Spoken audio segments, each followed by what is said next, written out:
नमस्कार दोस्तों, डिक्टेशन संकलन 1-2। 5 सेकेंड में आपका डिक्टेशन शुरू हो जाएगा। Ready, start.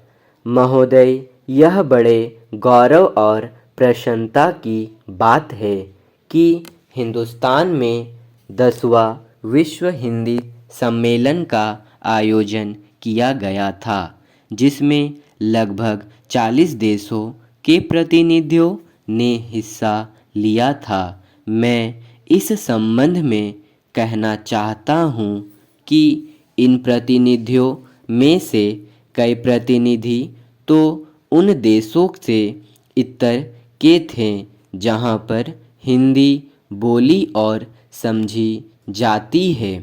10वें विश्व हिंदी सम्मेलन में वेनिस विश्वविद्यालय इटली की प्रोफेसर मार्का ने कहा कि भारत में उनकी शुरू से ही रुचि रही थी और इसलिए हिंदी सीखी थी।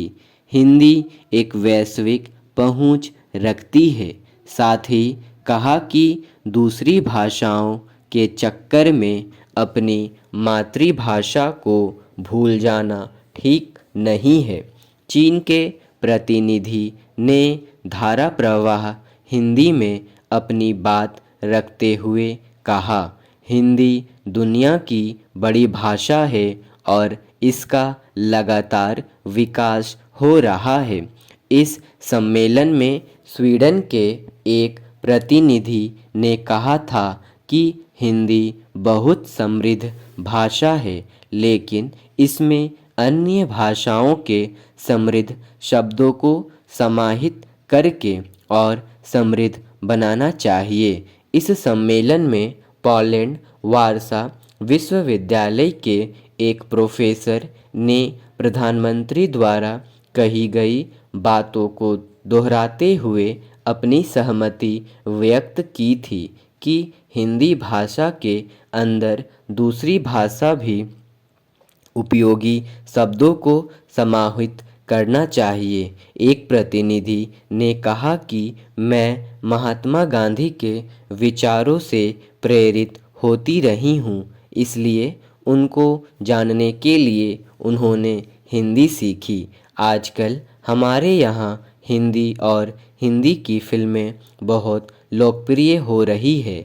विश्व हिंदी सम्मेलन में विदेश नीति विषय पर एक समानांतर सत्र का आयोजन किया गया था, जिसमें विशेषज्ञों द्वारा जोर देते हुए कहा कि विदेश नीति में इसका अधिक से अधिक प्रयोग किया जाना चाहिए। एक वरिष्ठ पत्रकार ने प्रशंसा करते हुए कहा था कि विदेश मंत्रालय में बीते 1 वर्ष से हिंदी का प्रयोग काफ़ी बढ़ रहा है। अब विदेश मंत्रालय में मौलिक हिंदी का लेखन होने लगा है। उन्होंने विदेश मंत्रालय की वेबसाइट पर मौलिक हिंदी लेखन को और बढ़ाने की आवश्यकता जताई और क्षेत्रीय भाषाओं में भी जानकारी उपलब्ध करवाने का सुझाव दिया। उन्होंने यह भी कहा कि प्रधानमंत्री और विदेश मंत्री हिंदी में बोल रहे हैं, लेकिन विदेश मंत्रालय के अधिकारी आज भी अंग्रेजी ज़्यादा बोलते हैं। स्टॉप।